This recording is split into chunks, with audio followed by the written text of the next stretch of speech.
Hi everyone, welcome back to my channel. আজ আমি তোমাদের সাথে শেয়ার করব আলু পনিরের নিরামিষ রেসিপি। এই রেসিপি তৈরি করার জন্য প্রথমে আমি এখানে নিয়েছি পনির। এখানে আমি 150 গ্রাম পনির নিয়েছি। পনিরগুলো আমি ঠিক এই রকম পিস করে নিয়েছি। এরপর আমি এখানে নিয়েছি আলু, তারপর নিয়েছি কাঁচা লঙ্কা, এরপর নিয়েছি ধনেপাতা কুচি।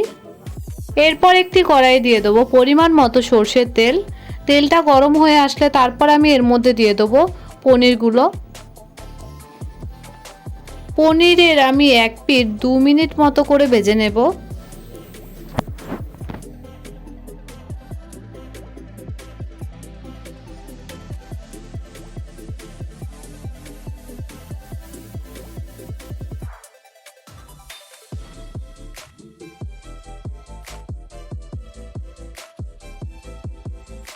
এরপর অপর পিঠও আমি 1 মিনিট মতো ভেজে নেব।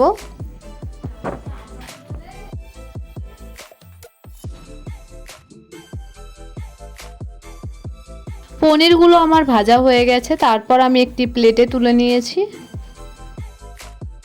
এরপর আমি ওই তেলে দিয়ে দেবো কেটে রাখা আলুগুলো।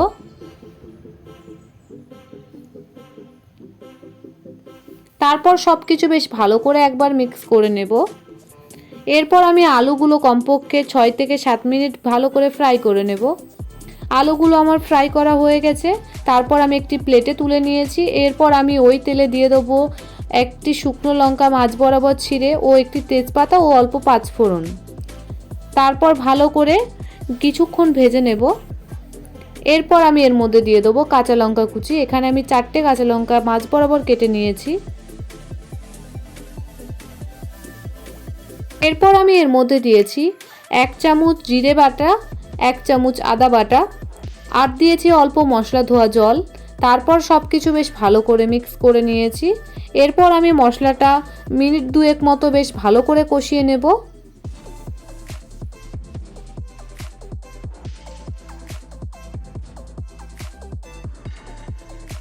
তারপর এর মধ্যে দেব পরিমাণ মতো লবণ। এখানে আমি 2 চামচ লবণ ব্যবহার করেছি। এরপর আমি দিয়েছি পরিমাণ মতো হলুদ গুঁড়ো। এখানে আমি 1 চামচ হলুদ গুঁড়ো ব্যবহার করেছি। তারপর আমি সব কিছু বেশ ভালো করে একবার মিক্স করে নিয়েছি। এরপর আমি এর মধ্যে দিয়ে দিয়েছি টমেটো বাটা। তারপর সব কিছু আবারও একবার বেশ ভালো করে মিক্স করে নিয়েছি।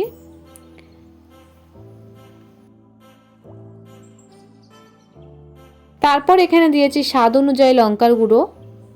তোমরা তোমাদের স্বাদ অনুযায়ী যতটা পরিমাণ ঝাল খাও ততটা দেবে। লঙ্কার গুঁড়ি দেওয়ার পর একবার বেশ ভালো করে মিক্স করে নিয়েছি। এরপর আমি 4 মিনিট মতো মশলাটা বেশ ভালো করে কষিয়ে নেব। মশলাটা আমার কষানো হয়ে গেলে তারপর আমি এর মধ্যে দিয়ে দেবো ভেজে রাখা আলুগুলো।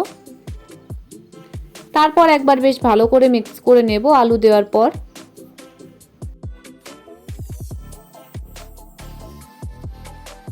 আলু দেওয়ার পর 1 মিনিট মতো কষিয়ে নেব। এরপর একবার বেশ ভালো করে মিক্স করে নেব। এরপর এর মধ্যে দিয়ে দেবো সিদ্ধ করার জন্য পরিমাণ মতো জল।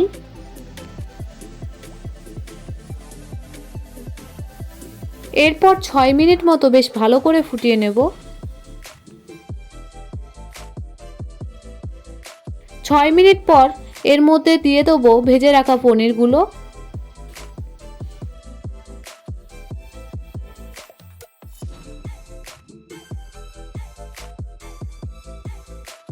এরপর আবারও একবার সব কিছু বেশ ভালো করে একবার মিক্স করে নেব। পনির দেওয়ার পর আবারও 3 মিনিট মতো একটু ফুটিয়ে নেব।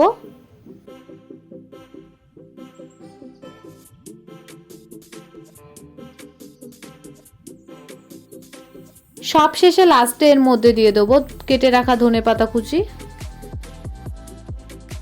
তারপর সবকিছু একবার বেশ ভালো করে মিক্স করে নেব। তৈরি হয়ে গেছে আজকের আমার এই রেসিপি।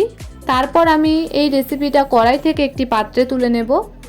তোমাদের যদি আমার এই ভিডিও ভালো লাগে তবে লাইক, কমেন্ট, শেয়ার, সাবস্ক্রাইব করবেন।